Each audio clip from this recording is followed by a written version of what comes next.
مفتی طارق مسعود کے بیانات کے لیے طارق مسعود آفیشیل کو سبسکرائب کریں۔ طارق مسعود آفیشیل۔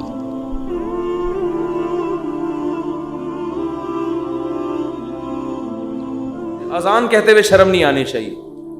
سفر میں جب ہم جاتے ہیں نا، بعض دفعہ ٹرین جنگل سے گزر رہی ہوتی ہے، علماء کہتے ہیں کہ اگر ایسی جگہ نماز پڑھنی ہے جہاں قریب میں کوئی محلہ نہیں ہے، اذان نہیں ہوئی ہے، تو فرض نماز کے لیے پھر آپ کو کیا اذان کہنی ہے، وہاں اذان پڑھنی ہے۔ اب میں نے وہاں نمازیوں کو بھی دیکھا، ان کو اذان دیتے ہوئے شرم آ رہی ہوتی ہے۔ ٹرین میں اذان دیتے ہوئے لوگ کیا کہیں گے؟ ملا۔ لوگ کیا کہیں گے؟ ملا کہیں گے۔ ابے یہ تو پورا ملا نکلا۔ ہمارے محلے میں ایک صاحب کا رشتہ ٹوٹا اسی چکر میں، اچھا بھلا نوجوان، فٹ فاٹ، کھاتا پیتا، خوبصورت آدمی، اس کے لڑکی والے آ گئے گھر میں منگنی کرنے کے لیے، اتنے میں اذان کیا، لڑکا گھر میں نہیں تھا، اذان کی آواز آئی۔ اب لڑکے والوں نے فخر سے بتایا کہ پتہ ہے ہمارا بیٹا اذان دے رہا ہے، یہ جو اذان ہے نا یہ ہمارا بیٹا دے رہا ہے۔ لڑکی والوں نے کہا ابے یہ تو ملا نکلا، یہ کیا نکلا؟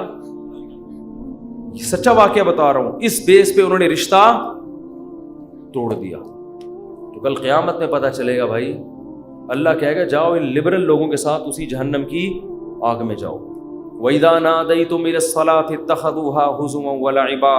قرآن کہتا ہے جب تم اذان دیتے ہو تو یہود و نصارہ اس اذان کا مذاق اڑاتے ہیں۔ تو اللہ کا نام آسمانوں میں بلند کرتے ہوئے ہمیں شرم محسوس نہیں کرنی چاہیے۔ اس لیے کبھی جنگل میں، ٹرین میں، جہاں ٹرین اگر اسٹیشن پہ ہے تو اذان کی ضرورت نہیں ہے، لیکن اگر جنگل میں ہے اور آپ نے فرض نماز پڑھنی ہے تو ایسے ٹرخانے والے طریقے سے نماز نہ پڑھا کرو، بلکہ پراپر طریقے سے کھڑے ہو کر قبلہ تلاش کرو کدھر ہے، پراپر طریقے سے اذان دو۔ اس میں اگر شرم آ رہی ہے تو اور زیادہ دو، ٹھیک ہے نا؟ اللہ کو بتاؤ کہ اللہ ان کمبختوں کو نماز چھوڑتے ہوئے شرم نہیں آ رہی، تو مجھے تیرا نام بلند کرتے ہوئے شرم کیوں آئے گی؟ اذان بہت بڑی عبادت ہے، اللہ کی کبریائی آسمانوں میں بلند ہوتی ہے۔ اور ایک بات اذان پہ آئی ہے تو یہ بھی بتا دوں، اذانیں بہت لمبی کھینچنا یہ سنت نہیں ہے۔ آج کل اذان شروع ہوتی ہے، اللہ وہ اتنا کھینچتا ہے اذان کو، اتنا کھینچتا ہے، یہ مد کہیں بھی ثابت نہیں ہے اذان میں۔ دیکھو اللہ اکبر میں جو الف کی مقدار ہے نا، اللہ، یہ اللہ ہی ہے، بس اللہ نہیں ہے کہیں بھی۔ تجوید کی روح سے ادھر مد بنتا ہی نہیں ہے۔ ہاں جب آپ کہتے ہیں حی علی الصلاح تو یہاں مد ہے، صلاح کو کھینچ سکتے ہیں، حی کو نہیں کھینچ سکتے۔ حی علی الصلاح، لوگ کیا کریں؟ حی علی الصلاح، عجیب عجیب اذانیں ہو رہی ہیں۔ ایک دفعہ ہم کہیں گئے نماز پڑھنے کے لیے، تو اذان جب شروع ہوئی نا تو وہ کہنے لگے ایسے اسٹائل میں اذان کے، میں ابھی بتاؤں گا تو پھر وہ میم بن جائے گی اس پہ، تو بس وہ خود ہی سوچ لیں۔ ہم لڑکے بیٹھے تھے، ہم کو ہنسی آنے لگی، ہم نے کہا یہ کیا کر رہا ہے، پتہ نہیں اذان دے رہا ہے کیا کر رہا ہے۔ ایک امام نماز پڑھا رہے تھے، السلام، پوری نماز صحیح پڑھائی، جب وہ سلام پھرنے لگے تو السلام علیکم ورحمۃ اللہ۔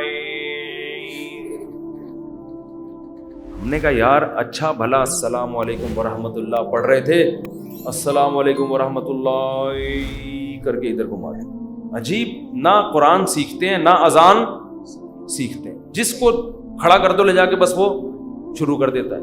ایک امام کے پیچھے ہم نے نماز پڑھی دیہات میں، وہ پوری سورہ فاتحہ غلط پڑھ رہے تھے لیکن ان کو توئیں پڑھنا آتا تھا، بس انہوں نے نورانی قاعدے میں توئیں کا لفظ اچھی طرح سیکھ لیا تھا، طا ہوتا ہے یہ تا نہیں ہوتا، باقی کچھ سیکھا نہیں انہوں نے۔ اب وہ نماز پڑھا الحمدللہ رب العالمین، حمدو کو پڑھ رہے ہیں حمدو، ہم نے برداشت کر لیا۔ اہدنا الصراط، سواد نہیں نکل رہے، لیکن جہاں طا آئے گی نا کہتے ہیں اہدنا الصراط المستقیم۔ ٹھیک، ہم کہہ رہے یار پورا غلط پڑھ رہے ہوتے ہیں، لیکن جہاں توئیں آتی ہے ایک دم، تو یہ چیزیں سیکھنے کی ہیں بھائی۔ اتنا موٹا موٹا قرآن یا موٹی موٹی اذان ہر مسلمان کے لیے سیکھنا ضروری ہے۔ تو اذانوں کو بہت زیادہ کھینچا نہ کریں، ایک تو خلاف سنت بھی ہے، دوسرا لوگوں سے پھر ادب نہیں ہوگا اذان کا۔ اذان کے وقت خاموش رہنا چاہیے، اذان کو غور سے سننا چاہیے۔ جب آپ اتنی لمبی کھینچو گے اذان تو پھر کہاں اس کا ادب ہوگا؟ کافی ٹائم لگ جاتا ہے اس میں. مختصر اذان دے, مختصر, اللہ اکبر اللہ اکبر, پھر اللہ اکبر, بس. اشہد ان لا الہ الا اللہ, لا پہ مد ہے, الہ پہ نہیں ہے. نہیں آ رہی بات. ہم ایسے ہی اذان دیا کرتے تھے. لوگ کہتے ہیں حرم میں اتنی لمبی اذانیں ہو رہی ہیں. وہ حرم کا ماحول ہے, ایک حرم کی ایک برکت ہے, وہاں لمبی اذان ہی تو سننے کے لیے جاتے ہیں لوگ. بہت سے عرب علماء کو اس پہ بھی اشکالات ہیں. بہت سے عرب تو کہتے ہیں یہ حرم میں بھی جو اتنی لمبی ہو رہی ہے یہ خلاف سنت ہے, لیکن وہ تو حرم کا معاملہ ہے, ان کو اپنے حال پہ چھوڑ دو. وہ پھر بھی وہاں مسئلہ یہ ہے کہ وہاں کا تو ماحول ہی ایسا ہے نا. نارملی جب آپ اذان دیں تو اتنی لمبی اذان نہیں ہونی چاہیے کہ لوگوں کے لیے اس وقت خاموش رہنا, اس کا ادب کرنا ایک آزمائش بن جائے. اور پھر اسپیکر اتنے بھاری بھرکم نہیں ہونے چاہیے کہ اس اذان سے لوگوں کے کان کے پردے پھٹنا شروع ہو جائیں. اس سے لوگ پھر ان شاعر اسلام کی عزت کرنے کے بجائے توہین کرنا شروع کر دیتے ہیں. خاص طور پہ غیر مسلم ممالک میں جہاں آپ کو کوئی اذان کی پرمیشن دے دے تو اعتدال سے اذان دیں, ان کے آرام کا خیال رکھیں.